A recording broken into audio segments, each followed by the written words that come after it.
Michael to see if he can do like the guitar one, Yeah, and then because that I'll adventure. I'll record Yeah, a riff yeah. and then play like in the background What if you bring your guitar here? and do it in front of her. Yeah, live music. I don't know. I don't know about that one. Maybe. No. Maybe. What's an idea you have, like a little like tune you have in mind? Well, I'm not sure yet, but I'll let you guys know. I haven't started it yet. With the little violin.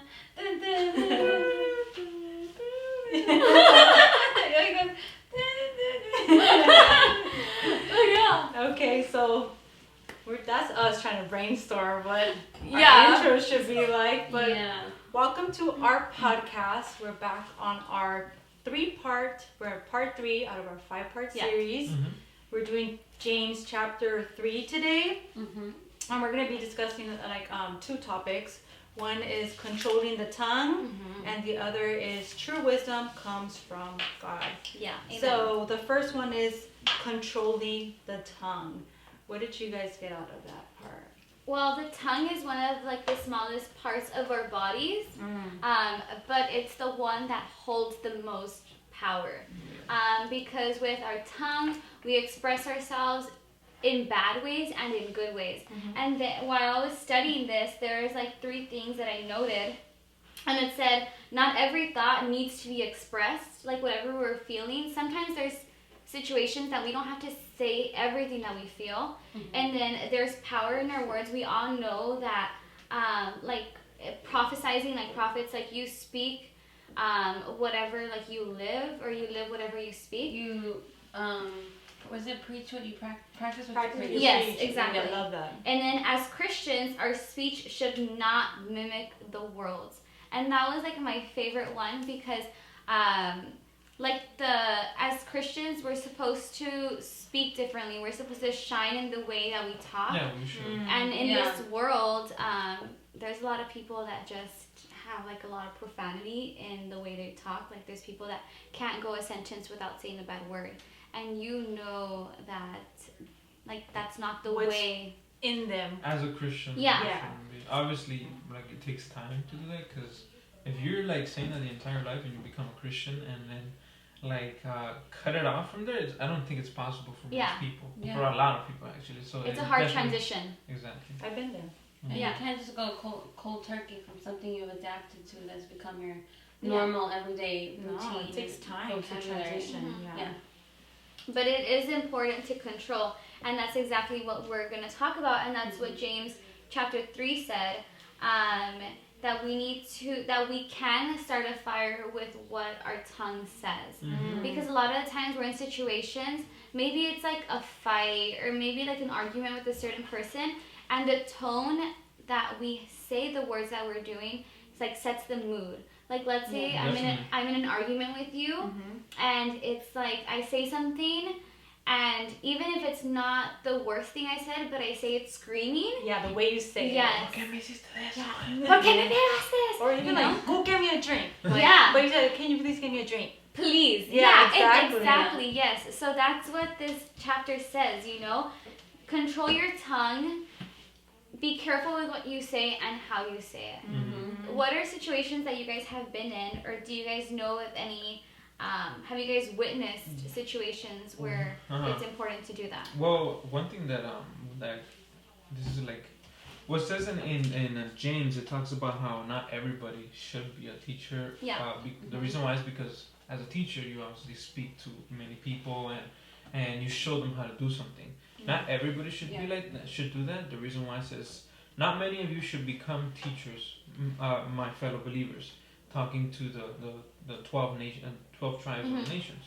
And then it says, because you know that we who teach will be judged more strictly. Yeah. We all stumble in many ways. Anyone who is never at fault in what they say is perfect, able to keep their whole body in check. Meaning that when you become a teacher, and when you become somebody who maybe guides other people, you're gonna be judged by not only by God, but other Everyone people. else. It's an example. Exactly, and more strictly, because if you teach them to do something in a certain way, and they do it and it's the wrong way, you'll definitely be Judge for it. judged for it, Yeah. and there'll be consequences, a lot more bigger consequences for the one that taught you how to do that. Mm-hmm. So It's That's like one with thing great I saw. power comes Great great responsibility. responsibility. Yeah, and the Yeah. word is like God created the world with by the word. You know, Mhm. it says in the beginning, and With his breath. yeah, and whatever he said came to light. You know, let there be sun, let there be light. He said all these words, and words are so powerful. They're like a double-edged sword. Yeah. You know, like it. definitely. Yes, Hebrews 4:12. What does it say there? That's the word is a double-edged sword, Yeah, it's- cutting through everything that's in our soul and everything that convicts us to do either sin, Good or bad. Yeah. exactly. Like how we speak really, you know, shows what we have in the inside, Mm-hmm. and we have to Yeah. speak Being an nice. example. Yeah. Yeah. It's like an accent. Like you know where a person is from by the way they talk. Yeah, Like mostly. you know like someone is southern because they have that southern accent. Mm-hmm. Or you know someone is from The East Coast. yeah, because they have that accent. Or Mhm. you know someone is There's a UK. Central American cuando dicen vos. yes. Yeah. I say vos a lot. I say I'm like, oh, ¿cómo estás vos? Or, you Yeah. know? Or like bicho, bicha, you Yeah. know? So you know where a person's story comes from with the way they talk. And we are called to talk like God, you know, to be kind like He is. Because He's not the type of person to say something and for it to be harmful for other people, you know? Yeah. So we just need to be careful with what we say because it can start a fire. Yeah, especially when we're like arguing with people or disagreeing with people. I can relate because, you know, I get a little bit overwhelmed with emotions when I'm either angry or sad or happy. And you have to really like relax in the moment. Yeah. And then when the waves come and the storm comes, we can see both sides of the horizon and see their perspective and then yours and understand how you can compromise and then not hurt each other while you're saying things that you don't really mean, because that's what happens when you're arguing. You say things without thinking and then you hurt them without like really meaning it. Yeah, and words you can't take back. Yeah. You know, once it's Definitely. out there, like It's you out can there. you can forgive, but you can't forget. Yeah. You know. And it's better to be happy that you didn't say didn't say something than say something and then try to fix it. Yeah, like Because how, it's harder. Yeah. how they tell you, like in elementary school, if you have nothing Nothing nice nice to say, don't say it. Yeah. do not say anything. Mhm. Exactly. Yeah. It says now in James 3, it says, when we put bits into the mouths of horses to make them obey us, we can turn the whole animal. Or take ships as an example. Although they are so large and are driven by strong winds, they are steered by a very small rudder, wherever the pilot wants to go. Likewise, the tongue is a small part of the body, but it makes great boasts. Consider what a great forest is set on fire by a small little spark. The tongue also is a fire, a world of evil among the parts of the body. It corrupts the whole body, sets the whole course of one's life on fire, and is itself set on fire by hell. So pretty much what it's saying here is like how, despite it being a very small part of your body, it definitely has a huge impact on yourself and towards other people. Mhm. Because when you curse at somebody, you're obviously gonna have an effect on that person, maybe emotionally, not physically, but emotionally there. Yeah. And also with, let's say with, when you're speaking in front of a crowd, like you could change the whole vibe of what happens within like maybe like a room or an audience, or I mean an auditorium, and set the scene for what are you gonna talk about next. Yeah. Yeah. Mm-hmm. So Yeah. it definitely has a huge part and impact towards people and others. It's like in a debate, like the way you say things is important because obviously you can't raise your voice and like it's not a fighting type of thing. It's just in the way you articulate your words and the way you just say stuff. Like you want to try to get your point across, but do it in the correct way. That's exactly the And point just of a the debate. conversation. Yeah. Yeah. And then I think we kind of mentioned this, like I think maybe in the first chapter, but personally, I think that people need to learn, because it's like in relationships or in any type of like work relationship, they always say communication is key. And that's true, because it's important for us to communicate to others the way we're feeling, but in the correct way. And it's something we all need to learn how to say, like, let's say, for example, like, I don't like something that any of you guys did. I'm not going to be like, oh, that was really bad. I can't believe you did that. I don't like it. This is what you're going to change. This is what you're going to do. Like, there's a way to say, like, hey, I think there was a better way to do this. These are just my opinions. If you want to take them, then you can. But not in like an attacking manner. And that's when like constructive criticism also plays a role. Oh. Yeah. But there's one thing. Joel Osteen is one of my favorite preachers. Well, he does like feel good like preachings, but he says something a lot about your words, like what you, and it's not manifestation, because a lot of people are using manifestation the wrong way right now, that if you put something into like if you put something into the universe, it's gonna happen. That's absolutely like not true. Like, oh my gosh, I'm gonna get $100. Like, where are my $100? It doesn't work that way. But a lot of the times you start to believe what you say, and what you say begins with your tongue. Like, if you start telling yourself like, oh, I'm gonna do good in this, I'm gonna work hard in this, I'm gonna do this, I'm gonna do this, and they're all good things, you're gonna start believing that, because that's what you're feeding yourself. But if you start feeding yourself like, oh, doubts, like, oh, I'm gonna suck at this exam, or I'm not gonna pass this driving test, or certain situations, you're going to start believing that. So I do think your words have power, but not the power of manifestation like a lot of this culture is using right now. Yeah, 100%.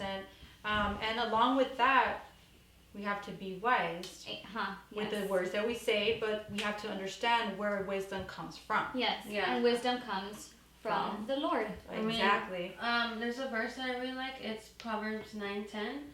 And it says, the fear of the Lord is the beginning of wisdom. So fear, when I was growing up, they would say, you have to fear God. You have to, make sure you're on check. And so I grew up with the mentality of like being scared, like the actual fear. But in reality, what this translation is saying, the translation in Greek, it's saying fear and respect. So if you don't want to disrespect God, you have to respect what He likes, what He dislikes, and everything. We have to do everything in our power to make Him happy. Make Him not make Him happy, but protect the relationship.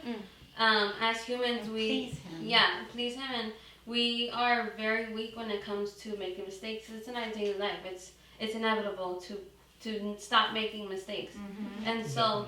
But when we have the knowledge and the awareness of, okay, I'm doing this, maybe God doesn't like this, I need to stop. That's where God looks and He says, okay, my child is respecting me and is doing the work to be able to grow spiritually. Because, also taking spiritual criticism when you're in the ministry, it's sometimes a hard thing, because like, let's say a singer or a preacher and someone comes and says, oh, I didn't really like what you said, or maybe it'd be better if you said it this way.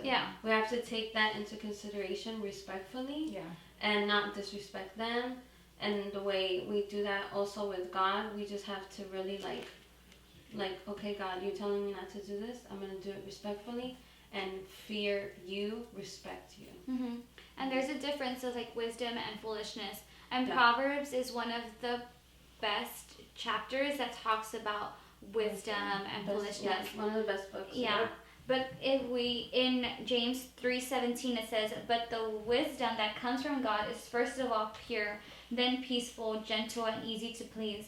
The wisdom is always ready to help those who are troubled and do good for others. It is always fair and honest. So wisdom is a good thing. The more you know, the more you can help others. And people can be wise in different areas. Because wisdom is like knowledge. But then it's saying that the knowledge that comes from God is good. It's pure. It helps. Because you can have all the knowledge in the world about a subject that like isn't that great, just to hurt others. But the wisdom that we get from God and the wisdom that He gives us if we ask for Him if we ask for it, is to the benefit of everyone else. Yeah, exactly. To us too. I mean, we can really, I think the way to discern when someone is for example, teaching, if they're really wise in the way that God wants them to be. So we know, and I think it's, I forgot what verse, it's Matthew 7:16 is you will know them by their fruits. Mm-hmm. And then the fruits are the fruits of the Spirit, which are, and I wrote them down, which is love, joy, peace, forbearance, kindness, goodness, gentleness, and self-control. That's 9, right? Yes. And so what we do with that is that we take that into consideration as our guideline to see, okay, is this person being wise in the eyes of God? Does this person have the qualities of what a wise person is? Or should be, or act. And we have to guide ourselves through that and follow who shows that. You can tell by who you're led by. Yeah. By their fruits, like you were saying. That's the perfect example of that. And we could always apply that to ourselves too, because that's the first thing we should do. Always look at ourselves before looking at others. Because like how we mentioned in our last segment on chapter 3 it was? No, sorry, chapter 2. Was how we need to be, when we judge, we have to judge righteously. Yeah. Because we don't want to be called hypocrites. Nobody wants to be, nobody likes them and nobody wants to be that. So. And it's like in preachers, like when people...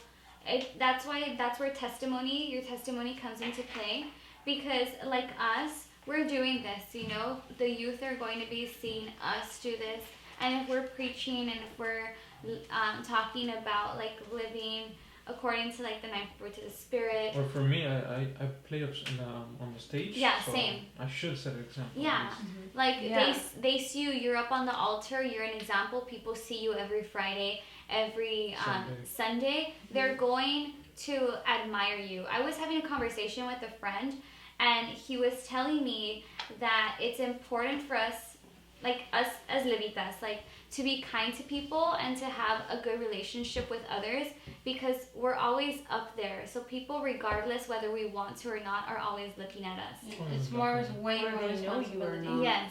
And it's like, I may not know everyone at church by name, but they know me by the way I look. And if they see me, because personally, like on Facebook, I'm super funny. Like I post a lot of memes, and I have a lot of brothers and sisters from the church. Yeah. But it's because I'm just like I'm just a funny person and like sharing funny things on Facebook. Yeah. But then I also share like verses or like stuff like that. But it's like our testimony and just knowing what's right and what's wrong. And showing others with having that wisdom. Yeah, having that wisdom, exactly. No, our life should be our testimony every day. Yes, it should. It also even talks in this chapter about the opposite of if the wisdom doesn't come from God, then wisdom you have wisdom like you were saying from the world. You know, you can have things be wise about things in this world, but it tells us here when we're not guided by God and His wisdom, what happens. It says here on 2... is it 14? I'm sorry, 14, yes. Yeah. 3:14? Yeah.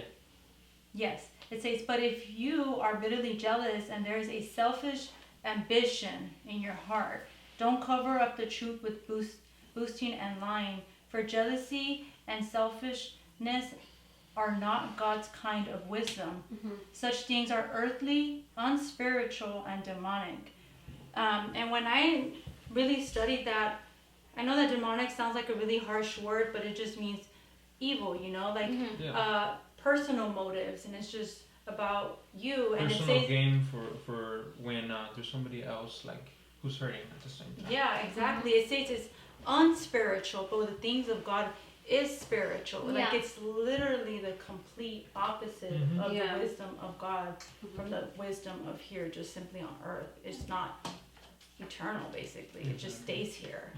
And I think this chapter is perfect. Like it ties in together really well, because in the wisdom that you know comes from your tongue. You know, so your tongue is connected to whatever you're saying. That's what projects it towards others. Yeah, exactly. Yes. And I mean, if we don't have wisdom, I think we all do at a certain extent. We mature. Yeah, but if we don't have it, you know, God tells us like He's the ultimate person to give wisdom to people, and if we just ask for Him to give us like knowledge or wisdom in His Word, He'll give it to us. But as long as we always study as well. Exactly. Yeah. Because like you can't study for. I mean, like go to class for a test and then you say, "Oh God, help me." I mean, it would be nice. There are some people that just need to hear something and then that's it. They know it. Yeah. But I don't think the Most word. people are not. Yeah, I'm definitely case. not. But the word doesn't work that way. Like, you have to dive in deep into content. Like, use Google, use commentary, use whatever you have to use. But the word uses a lot of metaphors, and it's not exactly what you what you hear. So you have to understand and learn the context of what it is and like who is it directed to, what time and what place. So you have to take all of that into consideration. It would be nice. It wouldn't be, no, because it's kind of fun to be like, oh, the Bible says this, okay, what else does it say? Like, you know, but it would be nice to just be able to go into like an exam and just be like, I dreamt about this last night. What's the answer, God? And we're like, oh, it's C. Oh. Yeah. Or we're like, God, can you tell me the answers to the test? Seriously. To the word. I saw a little kid. I think it was on Facebook too, where he was taking a test. He was going. Oh yeah, I've seen that. He's like, wait, you want all the knowledge? I was like, yes. If only, but that's the easy way. It's like, well, I know people that are like, here, let me just hit you with the word so you can get it, you know, just like. Yeah. That is so this funny. is our sword, so maybe, you know. It is. This is wisdom. This is where we have to, you know, all the answers. Learn exactly all the answers. Yeah. That's funny. Soaking it So all let's in. soak this all in. Yes. Let's soak it into our hearts and live what we read, what we study, and reflect our relationship that we have with God. Practice what we preach. Project it Practice into the world. I think that's the perfect one for us to be guided by, because that just sets the example of what we really, you know, practicing. Especially how we were talking about, like if you're on stage or if you're a teacher or you're like singing in front of everybody, like when you're in the church, and even if you're like in a professional setting, like you should obviously keep like an example, because you can't do certain things if you're in some kind of profession as well. Like in like either on Facebook or on social media in general, you always have to keep that image for whatever whoever you're working for, or if you have your own kind of like business or anything. Yeah. So testimony is everything. We have to, you know, control the tongue, make sure what we say, be wise, be guided by God in the things that we say. You know, let's pray that God puts the right words in our mouth so we can. We need to worship on and off. Yes, exactly. And then behind closed doors and out of closed doors. Yes, and it's important what we do behind closed doors. Yeah. That's what feeds us. Yeah. Great. So that's what it is, about controlling the tongue and being wise in the things of God. And we'll see you guys in our next video. So you guys follow us on the social media. Yes, on YouTube, Instagram, and I was going to say Snapchat. We don't have a Snapchat. On Instagram, it's bridgeyouth.cca. And then on YouTube, it's CCA Bridge Podcast. Yep. If you go on one of our links, one of our social medias, we have links to the other ones too. All right, you guys. So make sure you follow, and then we continue like with our series on chapter 4, and then also 5 for the next week after that. Yeah. So make sure you follow us, and we'll be continuing like hopefully more engaging with you guys commenting, and see maybe other topics that you guys could like. I'm excited to see. Like to talk about. Yeah, always. I am too, because like I'm definitely able to like express myself, and I'm hoping you guys to as to what kind of topics we could like talk about. Like there's like abortion, which is a lot more deeper topic. Yeah. Abortion is a very big one. I really want to. You're good at conspircy theories. If we talk about that, I'm just gonna be like, wow. I know. Mind blown. It'll be cool. Earth is not round. Yeah. So make sure you guys like, follow, and subscribe. So. And you guys could hear more about what we have to talk about. Yeah. Thanks for joining us, guys. Thank you, guys.